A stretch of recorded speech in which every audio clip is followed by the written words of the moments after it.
If there's one thing mainstream media journalists agree on, it's that Donald Trump presents a danger to mainstream media journalism.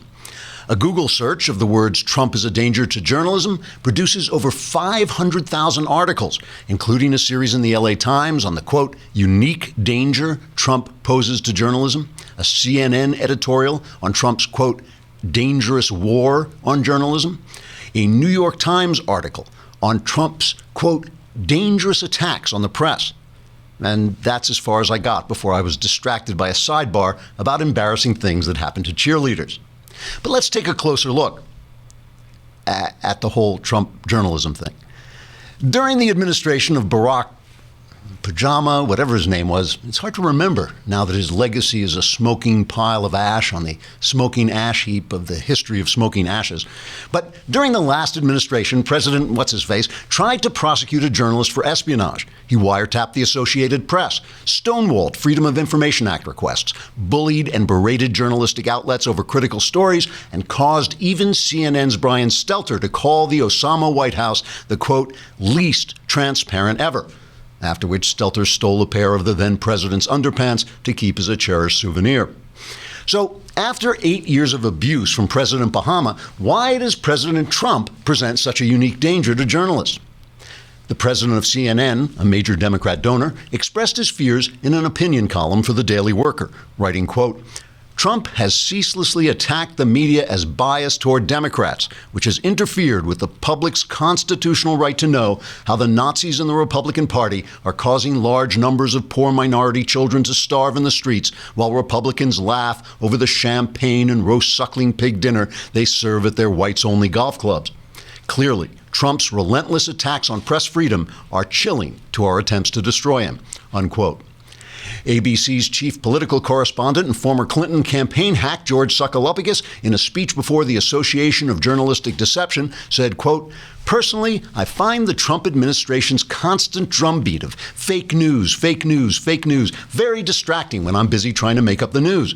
The creative process is delicate and requires an atmosphere of passive Republican acquiescence to slander for us to fulfill our constitutional role as creators of fantastical left-wing narratives, such as Avatar and our evening newscast, unquote. The president of CBS News, who was also the brother of an Obama aide, added his opinion in an interview given while he was covering a riot at Berkeley.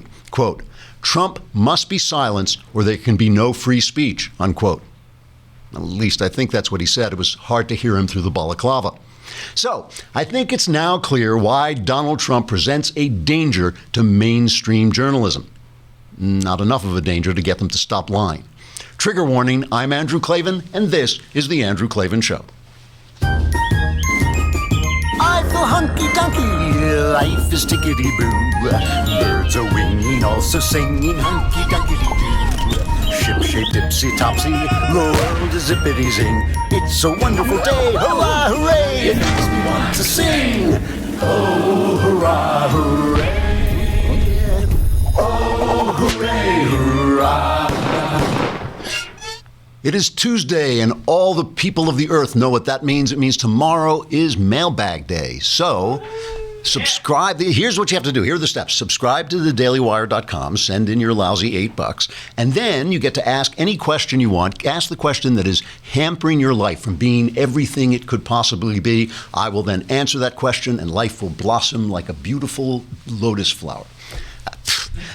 Something like that.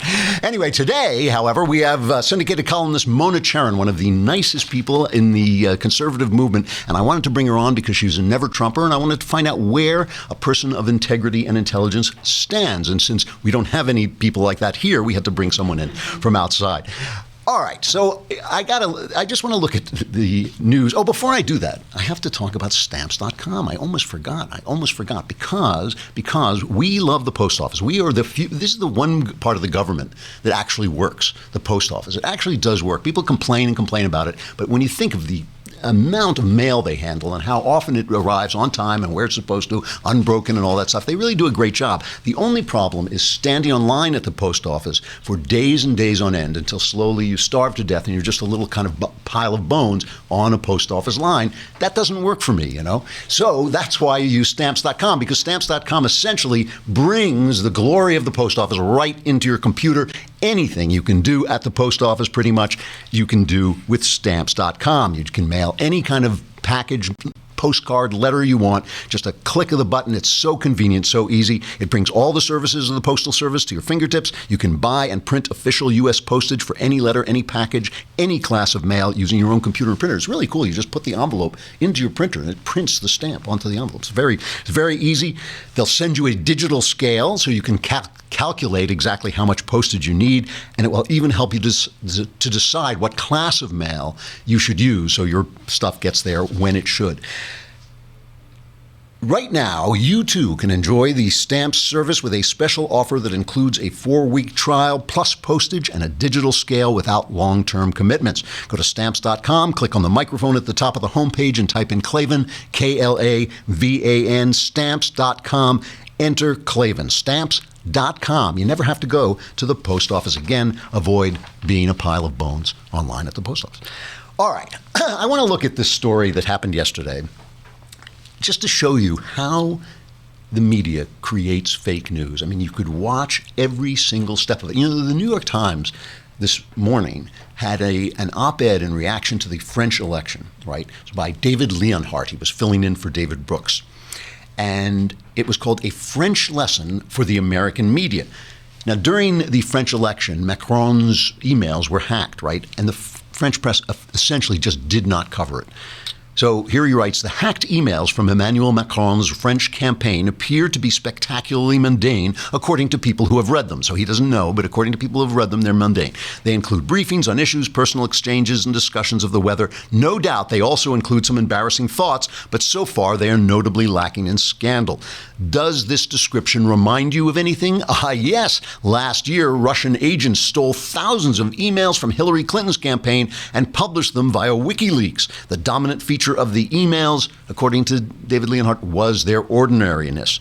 Despite the mundane quality of the Clinton emails, the media covered them as a profound revelation. The tone often suggested a big investigative scoop, but there was no scoop. It was material stolen by a hostile foreign government, posted for all to see, and it was only occasionally revealing. It deserved some coverage, but far less. The overhyped coverage of the hacked emails was the media's worst mistake. In 2016, one sure to be repeated if not properly understood. Television was the biggest offender, but print media was hardly blameless. The sensationalism exacerbated a second problem with the coverage, the obsession with Clinton's private email server. In other words, why didn't we cover up for Hillary Clinton? Why did we let these embarrassing news stories get out? Can you imagine him saying we covered too many embarrassing moments of Donald Trump? Why did we cover when Donald Trump said, oh, when you're a celebrity, women will let you do things? Everybody knows that's true. Why did we even cover it? Why, that's the New York Times op-ed tomorrow. It was like, why didn't we cover up for our candidate? That's essentially what he's asking. We have to learn from the French, cover up for your candidates. Now, what's touching about this, what is so touching about this is it's like a guy who doesn't understand that his pants have fallen down. He does not understand that nobody cares what the New York Times covers anymore. The internet would have covered it for them, and they would have just looked like they were doing exactly what they were doing. And the second thing is, the reason you don't do that is because you're all Democrats. You're all Democrats. You have no way of telling what's important. You have no way of judging what's important. You have no one next to you that you can turn to and say, excuse me, as a conservative Republican working at the New York Times, do you think this is a big story? Would you cover this? You don't have that person there because you're all Democrats, okay? So, Sally Yates. Remember, she is the acting attorney general, an Obama appointee, who was fired. Now, remember this because this is important. She was fired by Donald Trump because she refused to implement his travel restrictions, okay? She said, I'm not going to do this, as if somehow she had the right to make that call, which she didn't. She should have just done it or resigned, but she didn't do either. She just defied him. She was fired. Okay. So she went to testify before the Senate Judiciary Committee that she had warned the Trump administration that Michael Flynn may have done something wrong and had lied to Vice President Mike Pence, who we now just call Mensch. We've just strung we like Mike Pence so much, we've just strung his name together into Mensch. But the thing is, we don't know what any of this was. We know that Michael Flynn spoke to the Russian ambassador, nothing wrong with that, and he was going to be he was appointed the national security advisor, right? And we know that he said that he didn't discuss with the Russian ambassador anything about the sanctions that Obama had put on the Russians to punish them for their email hacks, okay? But we don't know what he said. Nobody has told us what he said. So for all we know, he mentioned it offhandedly and forgot about it and didn't actually lie to Pence, but just actually forgot about it. That's a possibility. I'm not saying that's what happened. I'm just saying that's all we know. We don't know anything about this, okay? So now she goes before Yates, the former attorney general, acting attorney general, goes before the Senate and says that she's going to tell them, which we already knew, that she had warned them. This is how they found out that Pence was lied to, and then 18 days after this warning, Flynn was fired. Now let's listen to CBS. This is cut 4. This is CBS prepping this before it happens. Possibly this would be the most dishonest 30 seconds of television you've ever heard if you hadn't heard everything else that's on CBS. So listen to the way they prep this. Testimony on Capitol Hill today could reveal explosive new details about the alleged ties between the Trump campaign and Russia. Former acting attorney general Sally Yates will appear before a Senate committee. Sally Yates was an Obama administration holdover and a key figure in the Russia investigation. She was fired soon after warning the White House about then National Security Advisor Michael Flynn's conversations with Russian officials. Okay, so it's going to be explosive. First of all, they haven't heard it, but it's going to be explosive.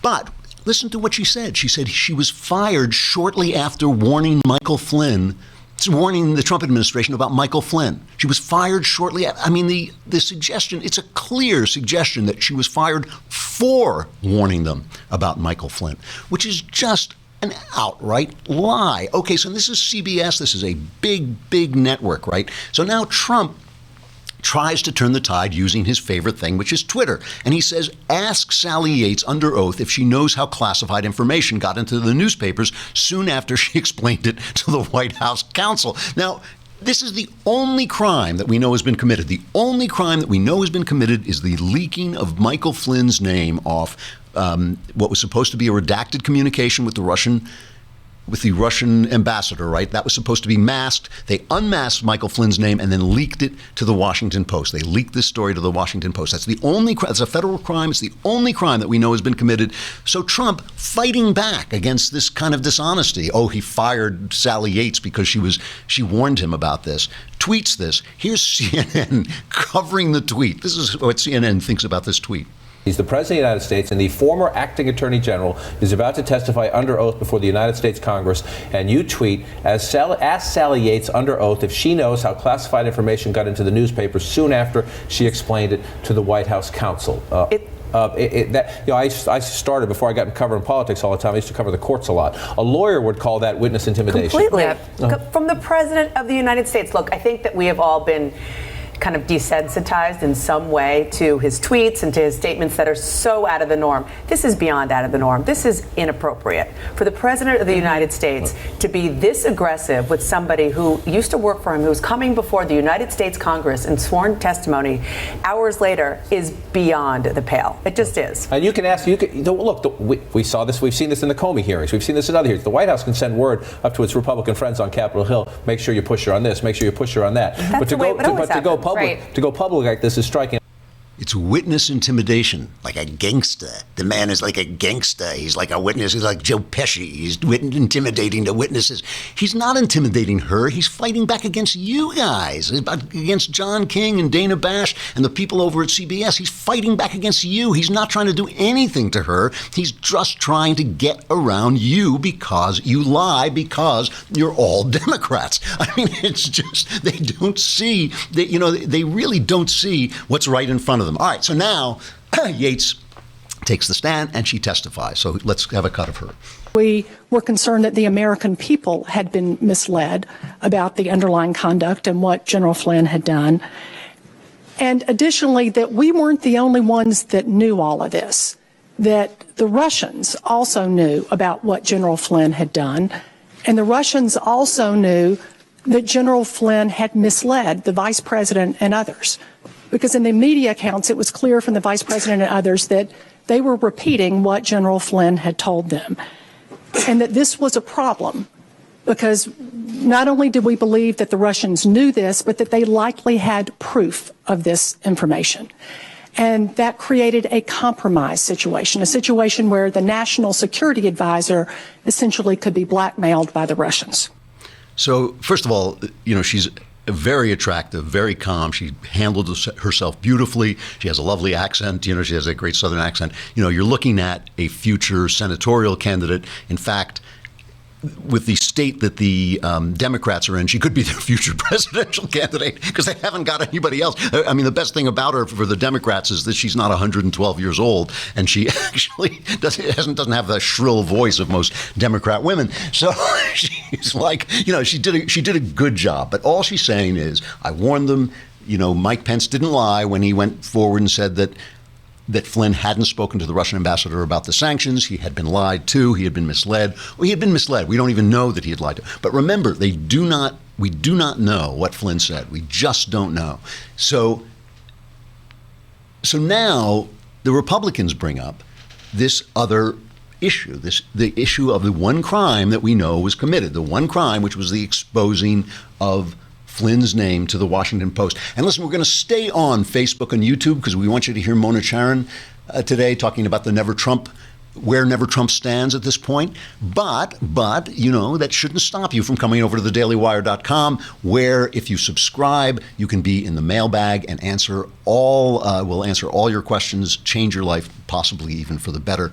But don't count on it. Okay, so now Chuck Grassley starts to question Yates and General James Clapper, who's the former director of national intelligence, and he asks them whether they were the ones whether they had unmasked people in these conversations. In other words, if you're allowed to wiretap the Russian ambassador, but if you catch an American on there, his name is masked. And you have to ask to unmask it, you have to have security clearance, and leaking it is a crime. Did either of you ever request the unmasking of Mr. Trump, his associates, or any member of Congress? Yes. In one case I did. That I can specifically recall, but I can't discuss it any further than that. You can't? So if I ask you for details, you said you can't discuss that? Is that what you said? Not here. Okay. Ms. Yates, can you answer that question? Did you ever request unmasking of Mr. Trump, his associates, or any member of Congress? No. Question 2, did either of you ever review classified documents in which Mr. Trump, his associates, or members of Congress had been unmasked? Oh, yes. You have. Can you give us details here? No, I can't.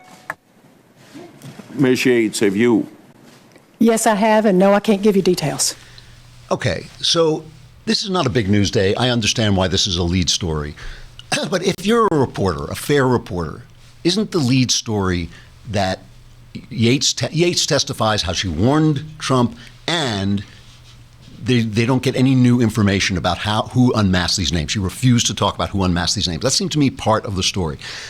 But we've already heard that we're getting this explosive news about how, from a woman who was fired shortly after she warned the Trump administration. I mean, a completely fake narrative. So here's the New York Times, which used to be a newspaper, you may have heard of it, reporting on this story. Twice warned, Trump stuck by Flynn despite ties to Russia. Boy, they got this narrative thing down like just that, here's the subhead. After Sally Yates warned President Trump that his national security advisor, Michael T. Flynn, was vulnerable to foreign blackmail, Mr. Flynn held his job for 18 more days. Ms. Yates' testimony, along with a separate revelation Monday that President Barack Obama had warned Mr. Trump not to hire Mr. Flynn, offered a more complete public account of Mr. Flynn's stunning fall from one of the nation's most important security posts. It also raised fresh doubts about Mr. Trump's judgment. To whom?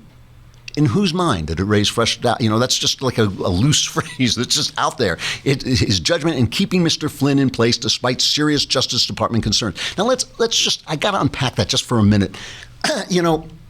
Somebody comes into your office and tells you that somebody you trust and believe in has done something wrong, 18 days is not too long to wait to fire him, to find out what's going on, and to fire him, and to think it through, and to make sure you're treating him fairly, and all those things. This is not a scandal, And by the way, there's also a second front page story how the White House explains waiting to fire Flynn. How they explain. I mean, it doesn't take that much explanation. The fact that Obama, Sean Spicer dealt with this the other day. The fact that Obama didn't like Flynn. Flynn was a constant critic of Obama's policy regarding ISIS. Flynn was right. Obama was wrong. Obama kept saying ISIS isn't that big a threat. Flynn was like writing books about how crazy he was.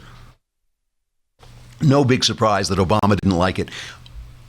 And then afterwards, Trump tweets, biggest story today between Clapper and Yates is on surveillance. Why doesn't media report on this? #fake news. I mean, look, I don't know. It seems to me this whole Trump collusion thing just seems like an absolute smokescreen. It seems absolutely nonsense. Maybe Paul Manafort was doing stuff with the Russians. Paul Manafort got fired again. Trump was getting his sea legs. This does not seem like a big story to me. They have even Dianne Feinstein said she had no proof of it and all this stuff. But the way the media covers it is the story now. The way the media covers everything about Trump is the story, and they make Trump look great. They make his tweets look smart. They make his objections to them look smart. They make his insults to him look smart. What you are hearing is the dying roar. What you're hearing from places like the New York Times is the dying roar of a corrupt and dishonest industry that has been caught. They have been caught out lying, and they cannot convince themselves that everyone can see them, and they make Trump look terrific. All right, let's bring on Mona Charen. I'm so glad to have her on. She is a syndicated columnist and political analyst. She lives in Washington, D.C. She's a senior fellow at the Ethics and Public Policy Institute and host of the Need to Know podcast, as well as the author of 2 New York Times best-selling books, the 2003 book Useful Idiots, How Liberals Got It Wrong in the Cold War and Still Blame America First, and her 2005 book Do-Gooders, How Liberals Hurt Those They Claim to Help and the Rest of Us. Useful Idiots, by the way, I've read both these books. Useful Idiots, if you've never read Useful Idiots, you got to read it. It's just about how the left gave cover to the communists during the Cold War. It's really so well researched. It's so well written. Great stuff. Mona, there you are. How you doing? I am. Hi, Drew. It's good to see you. It's been a long time. Likewise. Agreed. And thank you for mentioning the books. I'll just tell you, I have a third book coming along. It's almost finished, and look for it. What? I think you'll like it in particular because it's about the history of feminism. Oh, great. I hope. Send me a copy. You are coming back on. You must come back on and talk about this. I will. All right. I wanted to bring you on because, first of all, if there's anybody on the right who deserves the phrase universally respected, it is you. You never go off. You're never extreme. You never go off and say anything crazy. But you were a firm never Trumper. I mean, a year ago, really this very day, you were writing about how never Trumpism was the only way to preserve conservative values, kind of like our own Ben Shapiro. But we can't trust Ben, so that's why I brought you. How do you feel now? How are you feeling about the Trump administration so far? Well, there's a line out there that, these never Trumpers, they refuse to acknowledge that anything good has come of this administration. They're locked into their tunnel vision and so forth. And I actually don't think that's quite true, or at least it isn't true of many of the people who were in that camp that I read. I've praised many things that Trump has done since he took office. So have lots of other critics of Trump, particularly the appointment of Neil Gorsuch.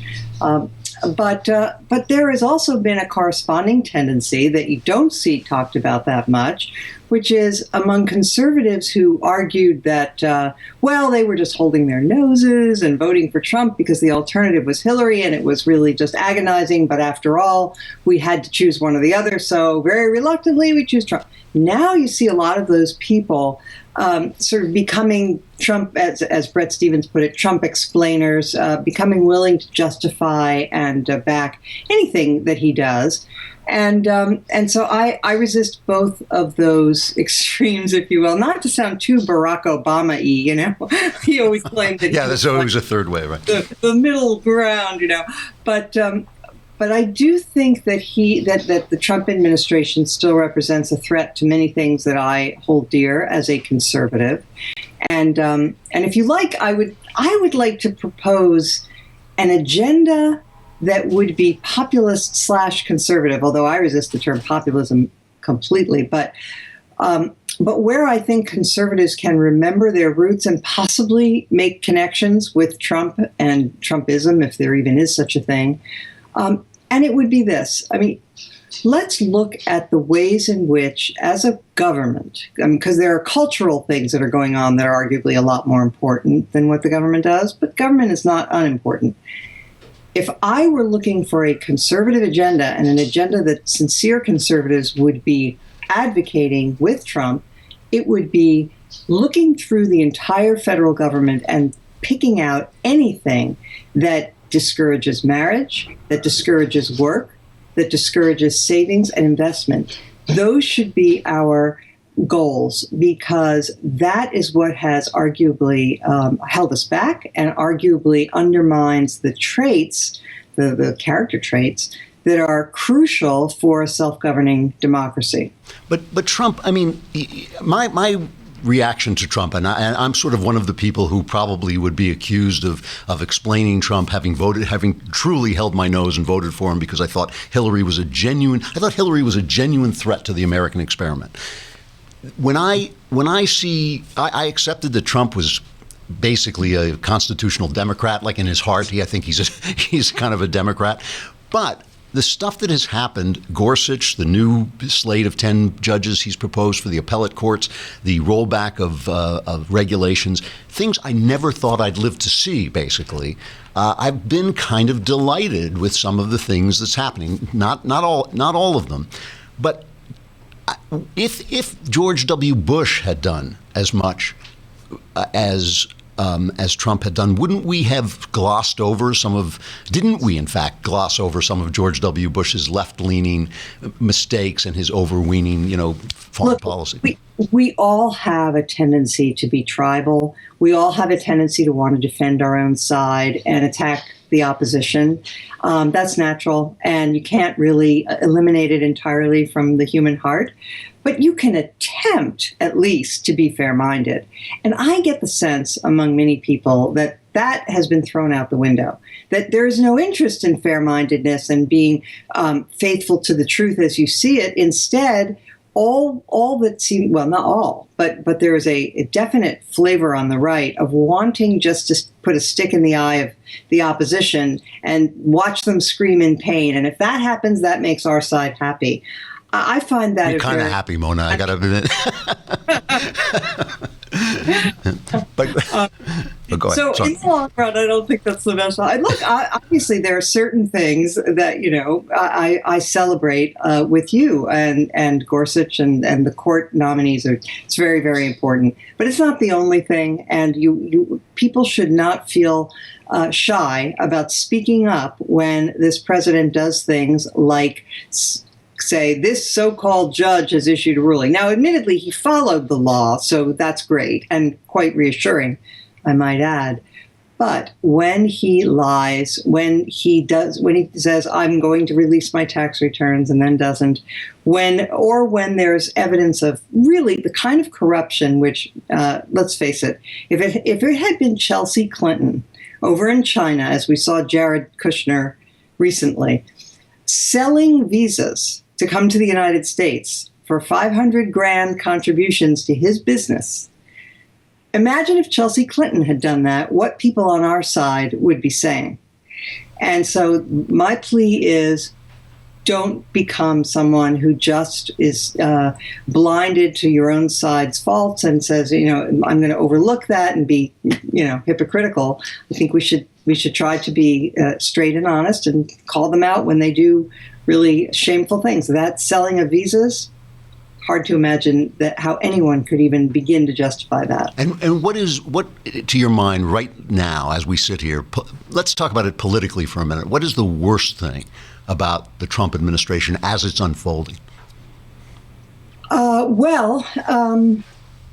The worst thing at the moment, believe it or not, is the failure of the president to hire enough people. There are all of these federal bureaucracies that are sitting empty. They've got a cabinet secretary and nobody underneath, except then, nobody in those political slots. And so instead, what you have are the career people making all the decisions, basically, because just having a secretary is not nearly enough. You need to have that whole layer of political appointees who guide policy and make the decisions about regulations and about a lot of other things that affect our lives. And I've even heard some people in this administration saying, well, we don't need to fill all those posts anyway. Who needs more bureaucrats? But they're not bureaucrats. Those are the political appointees. That's worrisome.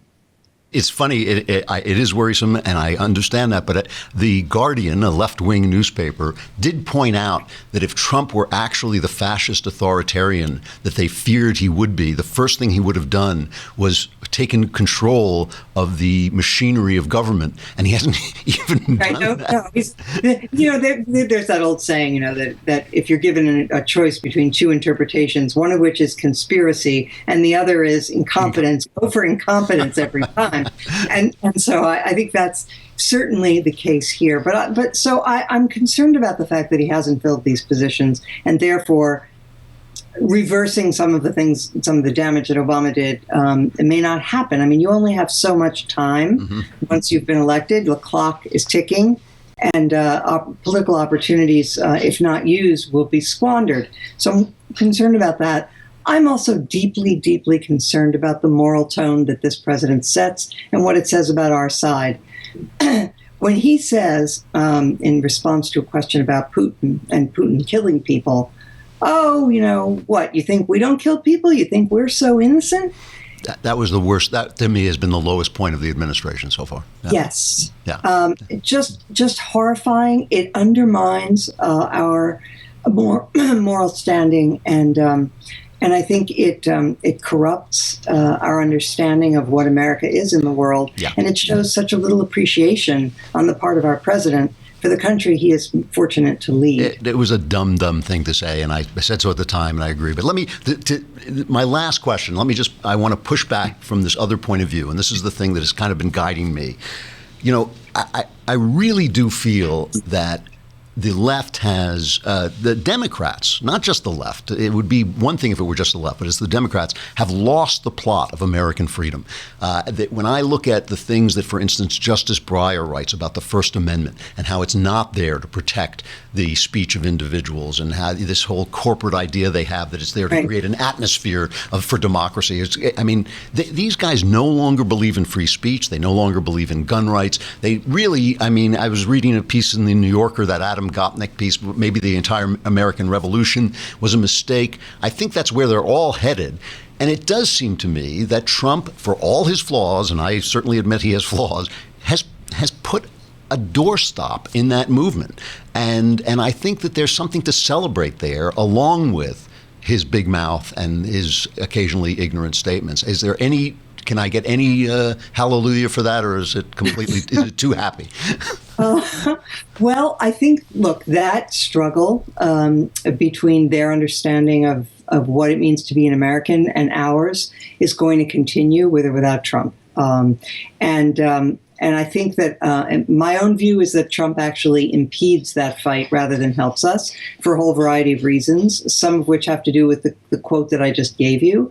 I think that he too, as a lifelong Democrat, doesn't really understand the nature of freedom, the nature of our democratic experiment in this country, what makes America exceptional and unique. He has said he doesn't like that term. I don't think he understands it. And so my general feeling is, though he has done some very good things from the point of view of regulation and a few other things, that this will not end well. But that doesn't mean that the United States' fate is sealed.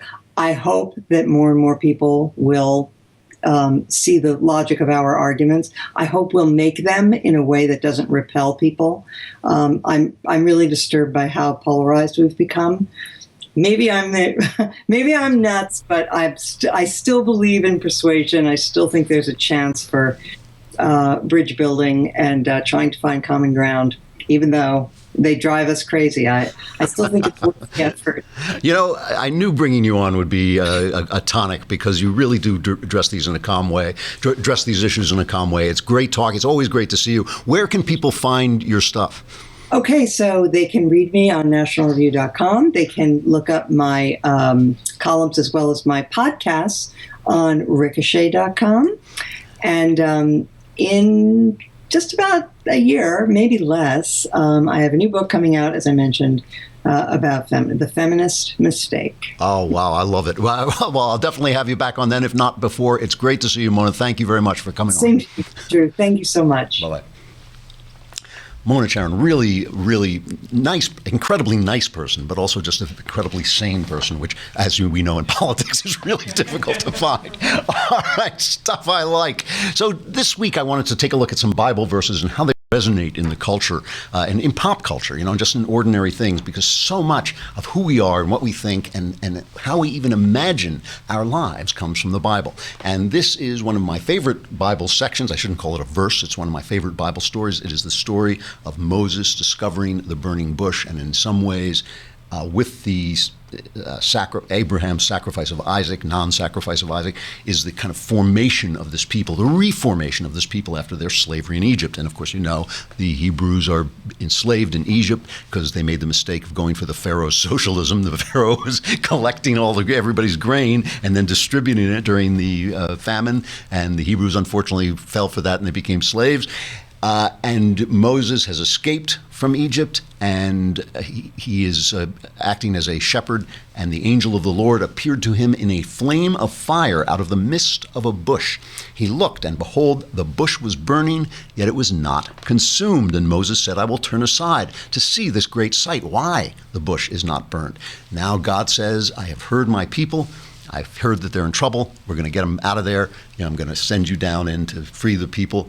And Moses says to God, Moses doesn't want to go. It's like all God's prophets. He's like, yeah, I'm actually having my hair done that week. He's like, please get me out of this. And Moses said to God, if I come to the people of Israel and say to them, the God of your fathers has sent me to you, and they ask me, what is his name? What shall I say to them? And God said to Moses, I am who I am. And he said, say this to the people of Israel, I am has sent me to you. And this, to me, is one of the most profound passages in all of literature.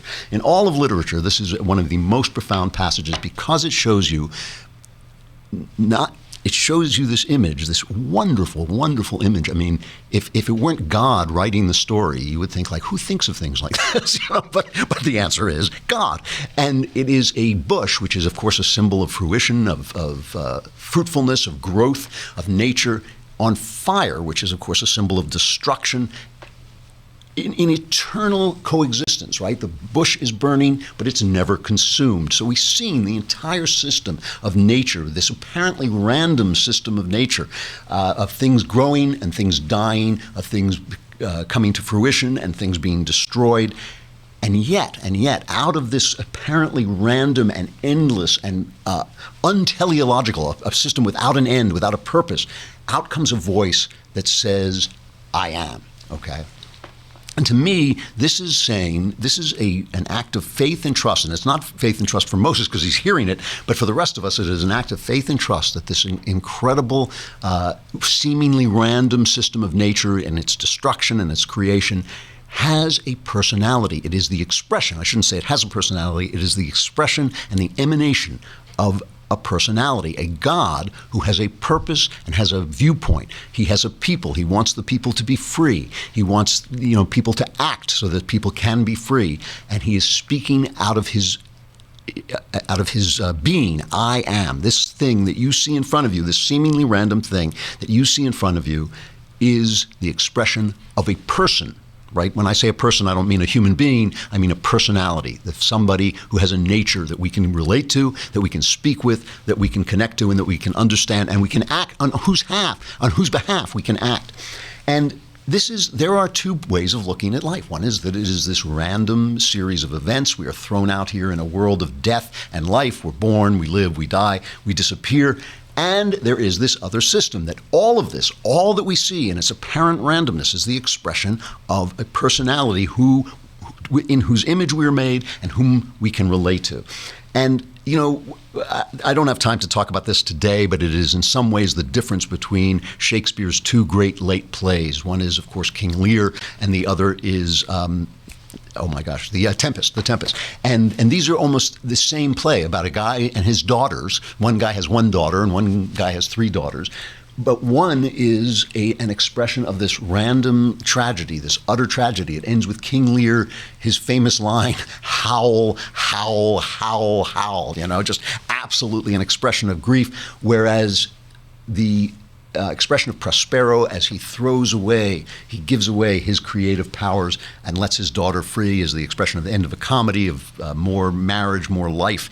And he's the one who says, our revels now are ended. These are actors, as I foretold you, were all spirits and are melted into air, into thin air. And like the baseless fabric of this vision, the cloud-capped towers, the gorgeous palaces, the solemn temples, the great globe itself, yea, all which it inherit shall dissolve, and like this insubstantial pageant faded, leave not a rack behind.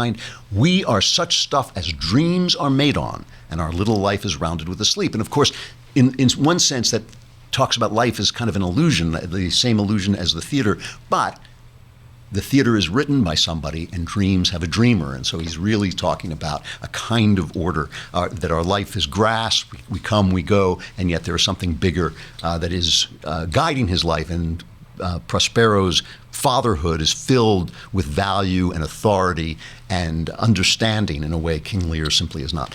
But if you really want to see expressions of nihilism, expressions of that burning bush without the voice of I am, you have to turn to really modern works, and modern thrillers are some of the best ones. There is a book, I know I've mentioned it before, a book called The Ruins by Scott Smith. I think Scott Smith is a fantastic novelist. I think he is an underrated novelist. I mean, he is a bestseller. Stephen King recognized his book, A Simple Plan, which you've probably at least seen the movie of.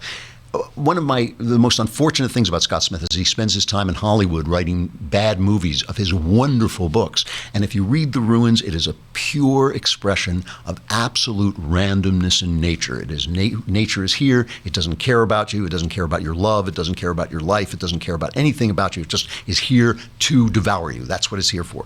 And it is the burning bush without the voice of God within it. And the other is the 2003 film Open Water. And Open Water, I loved when I saw it as an expression of nihilism. I think, it's very hard to express nihilism in a way that matters. And it's based on a true story. It's about two people who go on a scuba diving trip in the Caribbean, and just by a series of accidents, they are left behind. They're left behind in the water, in the open water with the sharks. Here's just a quick glimpse of these two. They're lovers, left behind in the open water. Two ways of looking at life: a random system of open water filled with predators and prey, and a personality speaking to us, I am. Both of those systems make internal sense, and the reason is God wants us to be free, as he told Moses. He wants his people to be free to decide. All right, I'm Andrew Klavan. This is The Andrew Klavan Show. Tomorrow is the mailbag. Get your questions in, and we will solve all the problems of your life completely, just completely. You'll just be in a halo of golden light. Probably not. I'm lying, but send in your questions anyway. I'm Andrew Klavan. This is The Andrew Klavan Show.